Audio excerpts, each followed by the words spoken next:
नमस्कार. मी अमित मुळी, वन परिक्षेत्र अधिकारी दैवडी.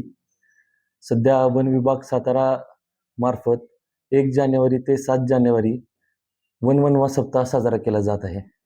सदर वनवनवा सप्ताहादरम्यान वन परिक्षेत्र अंतर्गत जे कर्मचारी आहेत, वनरक्षक, वनपाल, हे प्रत्येक गावात जाऊन वनवनवा निर्मूलन या बाबतीत तेथे चित्रफीत दाखवून, हस्तीपत्रके दाखवून, तसेच प्रत्येक ग्रामपंचायतीत लोकांना एकत्र बोलवून ग्रामसभा घेऊन वनवनव्याविषयी जनजागृती करत आहेत.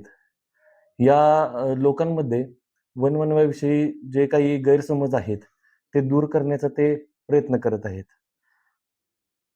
वनवनव्यामुळे लोकांचा गैरसमज आहे की वनवनव्यामुळे गवत वाढते आणि त्याचा फायदा नंतर पुढच्या वर्षी जास्त येतो. पण वनवनव्यामुळे वन्य व वन्यजीव यांचा ऱ्हास होतो, जमिनीची धूप होते आणि नंतरच्या वर्षात, पुढील वर्षात दुष्काळ सदृश्य परिस्थिती निर्माण होते. त्यामुळं मी सर्व मानवासियांना आवाहन करतो की वनवनवा लावू नका. जो कोणी वनवनवा लावणे हा भारतीय वन अधिनियम 1927 चे कलम 26 अंतर्गत दंडनीय गुन्हा आहे. सदर गुन्हा केल्यास त्याला जो काही नुकसान होईल त्याची नुकसान भरपाई व 5,000 रुपये दंड तसेच कारावासाची शिक्षेची तरतूद आहे. त्यामुळं सर्व मानवासियांनी वनवनवा रोखण्यात वन विभागाला मदत करावी.